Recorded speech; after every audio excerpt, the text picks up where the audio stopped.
All right, so there's a framework called enhanced anchored instruction, and that is something that has been validated for a very long time. And I'll talk about kind of the history of that and how that's developed and how that can help us with math instruction today. And then the couple ideas I'm going to share with you was an app called Nearpod, which has been around for a while, but just recently they had added on an AI tool called Nearpod AI Create. So I'll talk about that, and then also Padlet. Padlet has been around for a while, but they've been coming out with some tools, some AI tools. So I'll show you some of those things. And then I'm glad that there's some people on the call. I'd love to just ask where you see AI coming into your work. Have you seen it being really helpful for your students? What are some challenges you've gone through? And so I'd love to hear any opinions and thoughts from the group. And any other ideas, like if you have tools, I'd love to have this be a space for sharing those AI tools. So the first thing I was going to bring up was enhanced anchored instruction. I think that it's important to combine some evidence-based practices because our focus, a lot of people who are listening are special education, and we want to be able to use strategies that are validated, that are evidence-based, linked with high leverage practices to make the highest impact for our students. So that if we can do that and then also combine that with some really innovative, differentiated tools for our students, it can really support them. So enhanced anchored instruction. So where does that come from? So there's a few things that support this kind of work. The first one is the idea of mathematical problem solving. So the mathematical problem solving is the ability for us to, for an individual to understand a problem, be able to attack it in a certain way, figure out what strategies are needed, and then be able to follow through and use different strategies to complete the answer. And when it comes to math skills, that is a huge thing. It's presenting a problem to a student and then being able to identify what strategy to use to solve the problem. And it seems a very straightforward thing, but when it comes to our students with disabilities, that is a challenge. Um, having students with disabilities often is hard because it could be them identifying what strategy to use. Maybe the metacognitive skills that are needed have not been taught explicitly. So that is a common issue that gets in the way of students with disabilities, is that an ability to problem solve, to be able to take situations, to be able to know how to approach the problem. And so another challenge that happens with our students who are in special education is an idea called solution schema. So often when we're teaching math skills, we're providing algorithms and strategies that are really good within context, like when you're actually solving them, like on a worksheet or maybe like a scenario that's brought up in the classroom on a math test or something like that. But how often are those problems really relevant to the real world and what the students experience? So the issue that happens and has been studied for a long time is that we provide exercises and problems for students on math assessments, but they don't necessarily see them in the real world. So there's just like this isolated place where students solve these problems and they do these exercises, but they're not generalized. So we want to be able to give students the skills, the tools to be able to take situations that they learn about and be able to generalize those skills.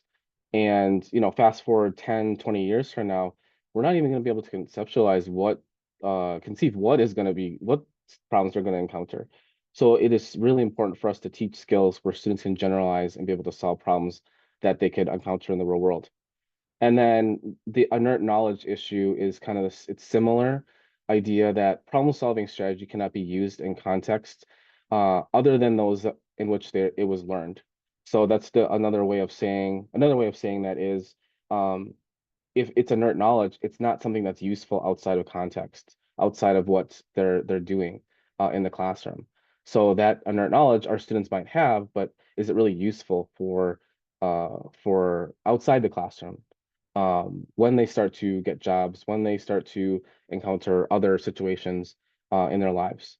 So we want inert knowledge is the enemy. We don't want students to have inert knowledge. We want them to have applicable and relevant knowledge. And those are often challenges for students with disabilities. What way can we tackle that? So the thing I was going to show you was something called enhanced anchored instruction, and it's a evidence-based problem-solving intervention designed to enhance mathematical problem skills for students with disabilities, but also for students who are at risk for maybe being identified with a math disability, students who are a couple of years behind in their math skills. So enhanced anchored instruction has been an evidence-based practice that's been researched for a long time. And so the thing that's exciting about enhanced anchored instruction is the framework of it is established, but what we can put in to support it can be new and innovative, things that are engaging for our students. So this came from a lot of the ideas from this presentation that I'm sharing with you today is from a paper that I recently published with a colleague from the University of Minnesota, and his name is Sam Chu, and I worked on this paper with him. We just got it published earlier this year. So this talks about enhanced anchored instruction, and this article, I can share it with people after the session, but the article talks about, it provides some examples of enhanced anchored instruction, has lots of different tools, technology tools that are in it too, and then like a sample lesson plan. But let me talk about enhanced anchored instruction, and then we'll talk about those tech tools. So what is enhanced anchor instruction? Martin, what are you talking about? So there's basically three different parts of it. So the first part is explicit instruction. The second part is video anchors. And the third is having some kind of aspect of your lesson that has authentic hands-on activities.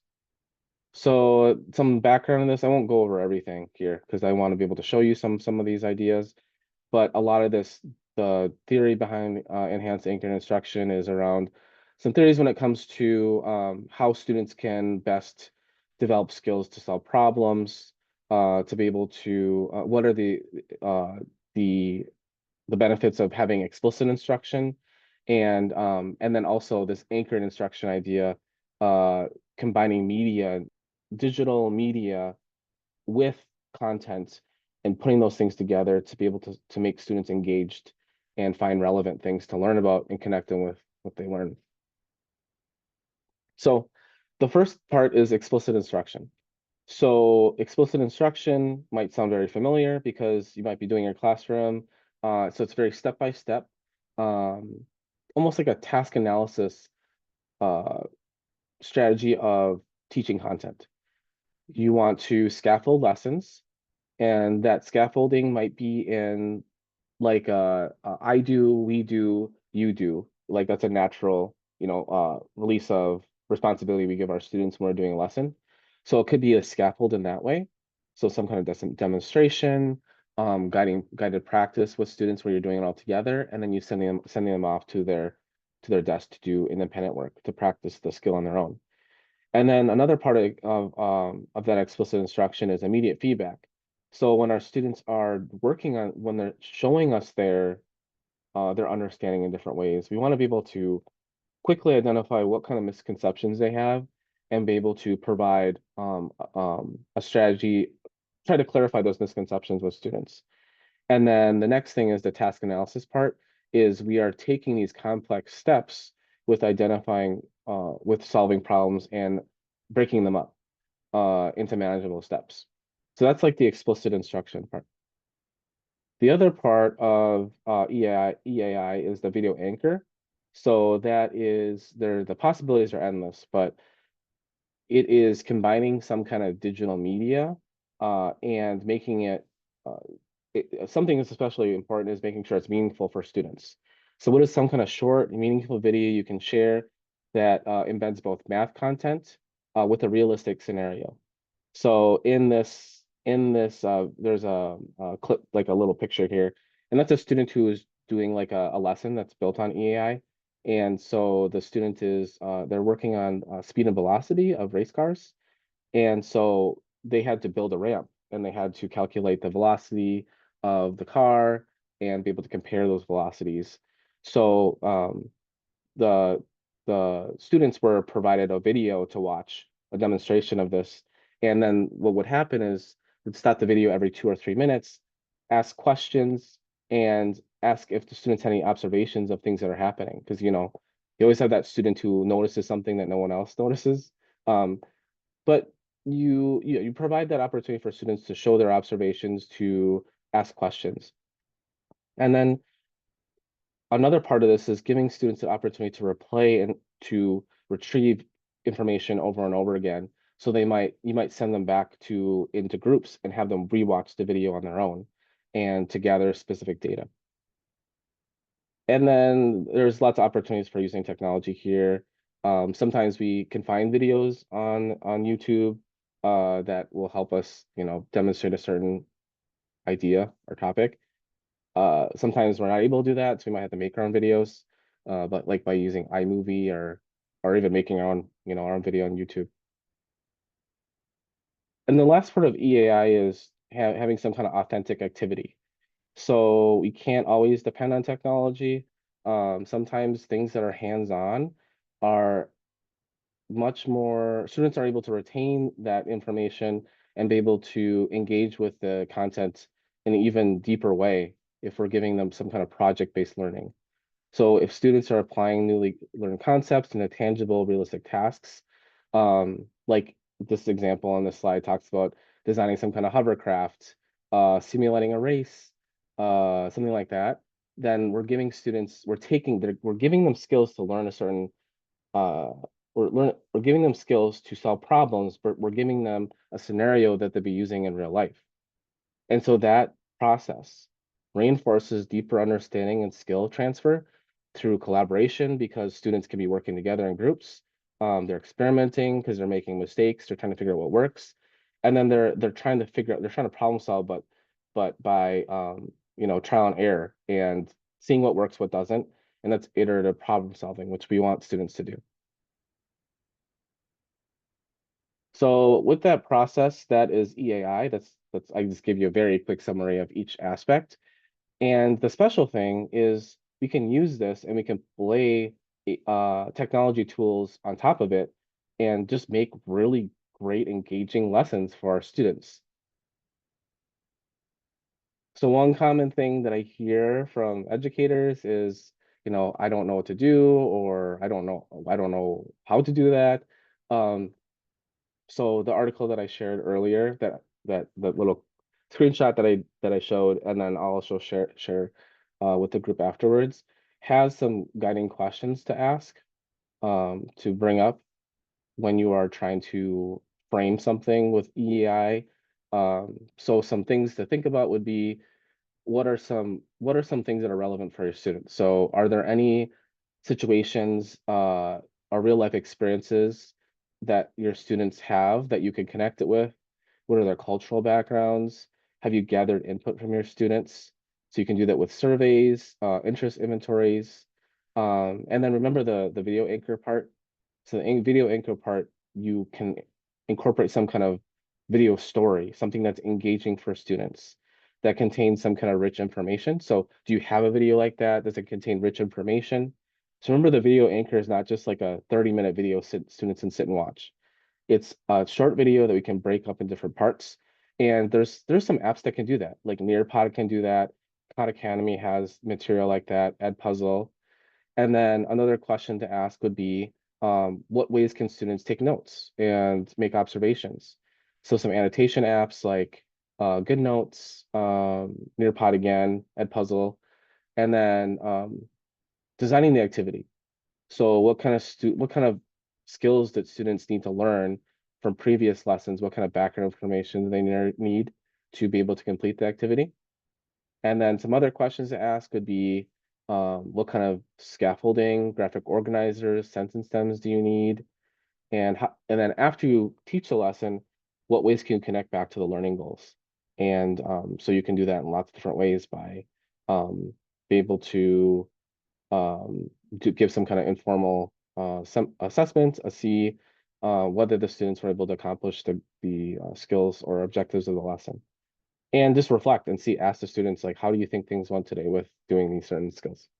So I'm going to show you an example of the video anchor. I'm not going to show the whole entire video, but I'll show you part of a video. And Nearpod is going to be the next tool that I show you. It's a great app. It's, I would say one way to describe it is like it's like a slide deck, but I tell people like it's like PowerPoint on steroids because you can have this slide deck, but you can put in videos, you can put quizzes, you can put activities, you can put like a discussion board. So so you can have those things. Integrates like really rich multimedia. So you can have like different kinds of video, like YouTube videos, GIFs, things like that. And so there's just so many ways like students can engage in learning. I have some footage here of one of the most exciting moments in sports history. And to make it even more exciting, the commentator is speaking in German. And I'm assuming that this is okay under fair use because I'm really using it for a math problem. But I want you to watch this video and then I'll ask you a question about it. So you see that the video stops to check in to see what the student's understanding is. So they can share, what they already know about finding average speed or rate.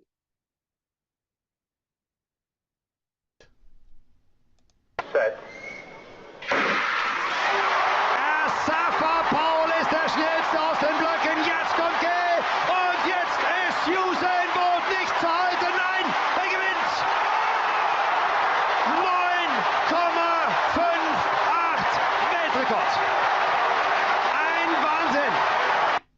So you see, it's exciting in any language that you might watch it. But my question to you is, how fast was Usain Bolt going? What was his average speed when he ran that 100 meters right there? And I encourage you to watch the video as many times as you need to do it. And now I'll give you a little bit of time to think about it, and then we will solve it. So we needed to figure out how fast was Usain Bolt going over the 100 meters. So we're really thinking about, in the case of this problem, average speed or average rate. All right, so we stopped the Mr. Khan had mentioned kind of the things that we want to try to figure out. And then here's a question that we can use Nearpod to insert a question that's applicable to this video. Which of the following equations is true? And the students will guess what formula they'd use to calculate the speed. So that's just a quick example of how you can use anchored video for a lesson. And let's talk about some an AI tool within Nearpod. So for Nearpod, there's something called AI Create. And so AI Create uses generative AI to provide standard aligned questions. So this is actually a prompt that I had written that I put into chat chat I almost said chat GPT that I put into Nearpod AI Create. So I said, pretend you're an 8th grade teacher, generate quiz questions that align with Minnesota State Standard 8.2.1.1. I want the questions to align with real world situations 8th grade kids might encounter outside of school. Also make it a mix of easier and difficult questions. So the kind of the interesting thing is you don't even have to tell it what the standard is. It has it in its model, in its database. And like I've seen it in different states too. Like you can put any state standard in there and it'll align your questions. So it kind of emulates like test book questions that students might encounter. And the thing that's kind of cool is that it does it like in a few seconds, and it generates those things for you. So if you put that in, here's some of the responses that I got. So it will give you a list of these quiz questions that it generated, and then I'll tell you what the right answer is, and then so you can select which ones you want to use, and then I'll put it into your Nearpod. Okay, and then I'll show you another example, and then I'll show you what it looks like actually doing it. So another question that I asked was pretend you're a 4th grade teacher, generate a quiz identifying story elements. So a common thing for elementary schoolers for literacy is to identify like what are the most important parts of a story. What are the story elements? So like such as a problem, solution, main character, and setting. have quiz questions aligned with that. A learning objective I want my students to work on is identifying these elements in fiction stories, but I want the questions to be related to animated movies like Pixar. So that's the other thing is you can like maybe personalize it. Um, and so I said like let's have the questions related to Pixar movies. So it did a pretty good job. Who was the main character in Zootopia? Um, in Inside Out, what was the main problem that Riley faces? And Ratatouille, what is the setting of the story? What is the solution to the problem in Coco? It depends on whether they watched it or not, but I thought it was interesting that you could add on like that personalization part. So I thought it was kind of cool. Okay, so let's say I want to, so that video I showed you earlier, the one with Usain Bolt, uh, let's say I want to edit that. And so right here on the top right of your screen, you have AI create this little button right here. You click that, and this is where you put in your prompt. And so my prompt was, I think I wrote down, please give me 5 quiz questions related to velocity and speed aligned with 8th grade standards or something like that. So when I did that, it creates it. I guess I could just write it right now. Please give me 5 quiz questions aligned with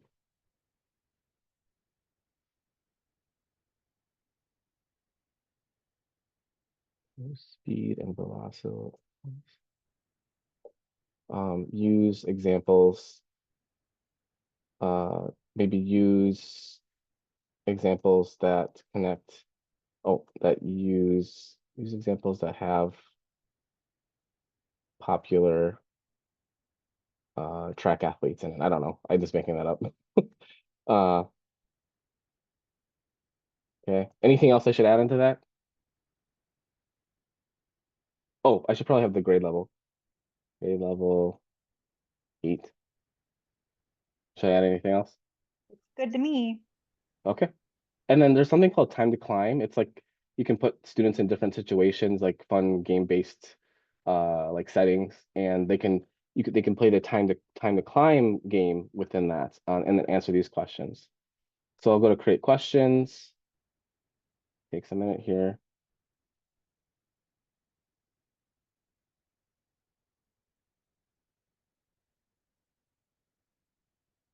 What is the formula to calculate speed?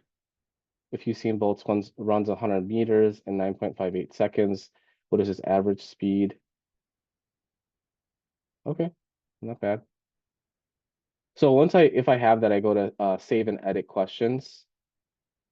Oh, I have to select all. I have to select them. So I go to save and select, save and edit, and it'll make the quiz. So here's the quiz, and I can modify it because with generative AI, you're not always sure whether you got to make sure things are accurate. And sometimes they might be too broad, so you have to make them more specific. Maybe you want to add like students' names into it or something like that to make it more relevant to them. So you can do that too. And once you have that, then it's in your slide deck, and you could share that with your students when you're doing your Nearpod. And so I have example Nearpod that I shared with the group. So I'll make sure that's in the notes afterwards. Okay, so that's Nearpod. The next one, I want to make sure I get this in. So the next one is Padlet. So Padlet is, I would describe it as it's like a discussion board, but there's just like so many different ways that students can share their understanding. It's like a digital bulletin board, which it says right there. So it's really great for brainstorming, sharing ideas, posting questions, and collecting student responses in real time. So I love using Padlet. And so if you go into Padlet, I'll bring up Padlet right now. Um, it has this AI assistant, and it helps generate ideas, questions, and responses based on prompts. And so again, it just gives you lots of ideas for brainstorming things that you could do in your classroom, different ways students can see information. And so they have these AI recipes, lots of them that you can click on, and then you can put in like the topic, like what you want students, like objectives you want them to complete or to learn, things like that. So Yeah, so it's a really cool tool. I'll show you what that looks like. So here are my Padlets. And so if I go to make a Padlet, can you all see that okay? Can you see the options here? Okay. They're a little small, but I can see them. Okay. So, I mean, there's so many different things you could do here. So, I'll go to, this one was really interesting. So map of historical events. So, as you can see, what I looked up before, I was trying to brainstorm like different situations students can be in. So let's do subject. We'll do U.S. history, but we're related to the civil rights era. Civil rights. Civil rights. I'll just do civil rights. And then what grade level do I want it to be accessible for? So we'll say seventh grade. That's fine. So the topic lesson objective would be civil rights movement. Time period. Let's do 1940s to present. And then graphical focus, I want the whole United States. Let's do that. And then we can add some additional criteria here. I'm not really, anybody want put anything else in here? Otherwise, I'll just go to create. Let's see what it comes up with. Okay, sounds good. All right, That's so always my create. method. This is interesting. This, I'm moving my mouse around right now, and this is definitely keeping me busy while I wait for it to generate. Okay. It's also entertaining me, so very Yeah, nice. yeah. Okay. So we have a map of the United States. We have these pins, and this is showing us different parts of history, civil rights history. August 28th, 1963, March on Washington. Let's go to Memphis. Oh, Dr. King's assassination. Yep. That's Arkansas. cool though. It's like a very cool visual. I've never thought of Yeah, using I it this never thought way. of In it too. fact, I kind of thought it was going to be like a timeline almost, not, but I Yeah, guess map makes way more sense, but it's very yeah, cool. yeah. Okay. Looks like it has all like the different events here too. Okay. Let's go back. And so there's some other things too. I mean, we could go to ideas for class activities. And I want to do the Mars thing again because I like astronomy and all that stuff. I'm a nerd like that. So let's do mission to Mars. Let's have it applicable for fifth and sixth graders. Um, Students will identify math skills needed to go on a Mars mission. And then let's just create. Let's see what happens. We got our very strange um, coloring page thing. It's more entertaining than some of the other generative AI tools that do Yeah, yep. nothing. So Okay, so we got some ideas here. Oh, okay. Um, oh, okay. So Martian weather station. Okay. So I had a link to science.nasa.gov and you can see what the weather is like on Mars. Okay. And then I want to look at this Padlet. Oh, there you go. Okay. So I just double clicked and students can work on negative numbers and temperature conversion using these different like these are different, I guess, ideas you can do in the lesson. All right. So yeah, that's that. That's and then there's lots of other things. The other thing you could do is let's go to if you're going to do a discussion post. So if you go here and you go to what was it? Go there and then you go to this like the more attachment types. You can see AI, different ways you can use AI to share your understanding or your thoughts, things like that. So there's the AI image generator. And then there's AI voice speech where you can type in something and it'll make a audio recording of it. So tons of different tons of different tools. All right. So I'm just to wrap things up. I showed you two different tools. There's so many out there, but I guess the point of what I wanted to kind of the thing I wanted to show you is that it is possible to combine evidence-based practices like EAI or any other evidence-based practices you have in your toolkit that you've learned, and you can combine it with technology. And so AI is like where we can have that space to be able to AI tools like the ones I showed you or tons of other ones. Khan Academy has Khanmigo, has a lot of things going on with AI, and then several other different tools and things like that. So if you can use it with explicit instruction, with video anchors, and making sure the learning is authentic, it's going to be really great math instruction for your students, especially students with who receive special education services. So what I was going to do is I shared this slide deck in the chat. I'll do it again just in case. And you could try this out. And we only have a little bit of time left, so I think I have until 8:30, but I could just open it up. I'd love to hear if there's anything here that resonated with you that you would use, or if there's a tool that you have been using on your own that you like. I just want to make sure I create that space for that conversation. So what I'm going to do is I'm going to again share the slides in the chat. You can go through the slides and practice if you'd like. There's a QR code and also links to where you can practice. And then also I'll just leave it open for for people to share any ideas. All right. Anybody have any ideas? Any ways they've been using AI that they really liked, or any challenges that they're encountering? I think I used one when I was doing my student teaching. It's not in Minneapolis here in Wisconsin. That one is called Kahoot. It's Kahoot. That one where I was teaching fifth grade and then in the math class. And then the student were really hate math for no reason. I don't know why.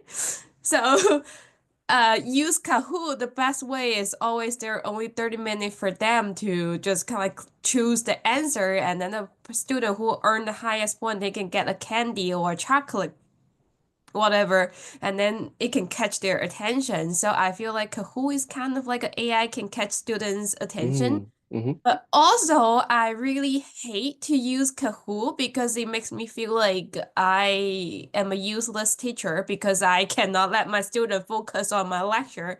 I need to keep using Kahoot to let them keep focus on what we are teaching. Just like I have my PowerPoint set up on the school at the beginning, and then they look at the slide, and then they just kind of half of the student already put their heads down. So I have to pull out one Kahoot, say, okay, we're gonna have 5 minutes to do the Kahoot, which is I don't know, which is when at the end of the class, I have no idea why I was standing here because the student would prefer Kahoot more than I was standing in front of them to teaching. And that's a completely normal thought process as a teacher that the kids definitely are more entertained by technology. But that's actually why I was looking at the Nearpod. I thought would be a really cool idea because it does kind of bring in some of those game elements of Kahoot, or you could make it kind of, more gamey by adding in some of those technology pieces. And I've never actually used Nearpod, so I can imagine using that. Because I do a lot of presentations and things like that, and I can imagine of how to use that to be more engaging, and especially fifth grade. So give yourself some grace because it's not you; it's definitely fifth grade, and the fact that you're trying to teach math, that is 100% normal. But Kahoot is great. I used it tons, especially with like my fifth and sixth graders when I taught those kids. So yeah, it's a good thing you had that. Otherwise, you would have had nothing, and then they would have been not engaged at all. So there you go. Mhm. Difficult. Yeah, I agree. I think that Kahoot is a really powerful like game-based activity for students. They go crazy for it. And I looked up, it said it looks like AI Kahoot has some AI powered features. So there are some things in Kahoot that are supported with AI. And you are a great capable educator and doing what you can to get engaged, your students engaged. So I think like we talked about, like you can use Kahoot as a brain break for students to kind of change things up. But you can also use the technology and add it on to things that are evidence-based that you're doing already. So you're either way, it's gonna make a big difference, I think. Thanks for sharing that. Yes, for Yes. me, I think I first of all, I would like to thank you, Mr. Ojima, for the presentation. I think the first time that I heard and I see nail pot, it was in your class, you know. I use it a lot. And I think I was overwhelming the first day, but yeah, but I like the presentation and definitely I'm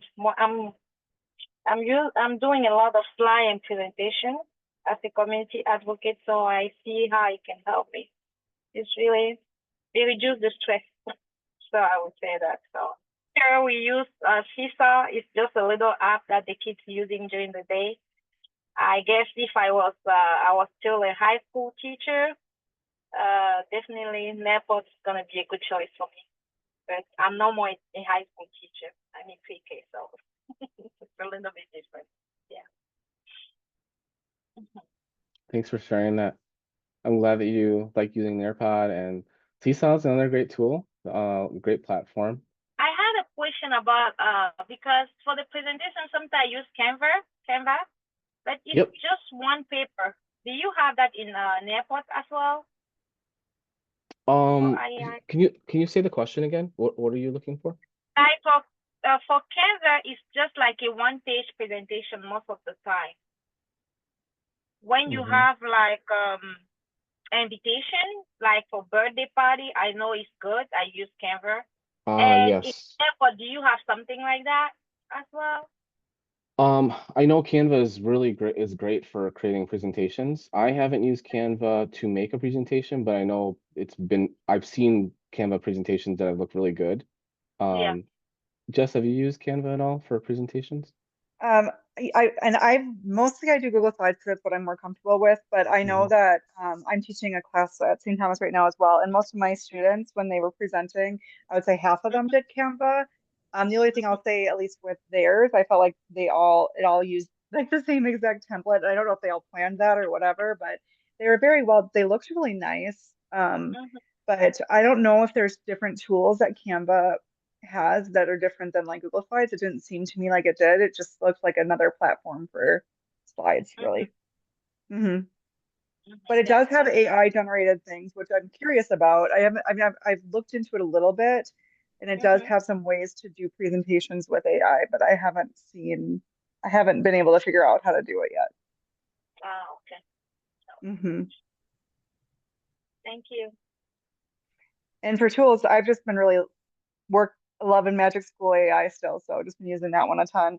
And that's the one that I just keep exploring more for. But I'm really excited to try some of these other or even to revisit some of these old apps that I used to use a lot now to see if they have updates like this. 'Cause like Padlet I used to use a lot and I kind of forgot about it. And now I that it has some of these new things, I really want to try them again. So Yeah. Awesome. I think Nearpod has more features, so I'm ready to try it. I will try it after this presentation. Yeah. So thank you. The other question I wanted to bring up was were there any challenges that you're encountering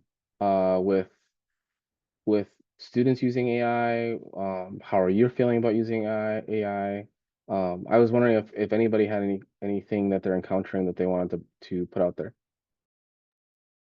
I haven't had anything yet for students or anything. Like I haven't seen anything obvious or had any concerns with it yet, but I also don't know that I've kind of the assignments and things that I've been doing with students haven't really called for an AI type response. So I don't know if that's maybe why, but so far it's been good. I mostly see the hesitancy of people to use it so far still because it's new and there's a lot to learn. So Yeah, there's a teacher that is really interested in it. Well, I mean, there's several teachers that are interested and intrigued by it. But it seems like the one common thing I heard was that they're not getting enough time to learn about it, to really practice it. The things are just so busy in schools right now and just trying to keep up. And it's like you got to learn a tool, figure out how to implement with your students. So that's a challenge, I think, that I hear. Exactly. And there's so much Hmm. that's coming out right now that it's just overwhelming. Like I feel like Hmm. every educational publication I have, an email that I get is like AI, and I want to explore it all, and I just can't get to it in time. All right. Well, we will wrap things up. Was there anything else any other questions or things that people want to bring up in this session? Just say thank you for me too. Thank you. Michu, thank you for coming. I appreciate it. Q, thank you for being here. Jess. Yeah, I appreciate you all joining tonight, and I can't wait to share this with other people. I hope that some of the ideas that we talked about were helpful for people, and yeah, I hope you all have a good night.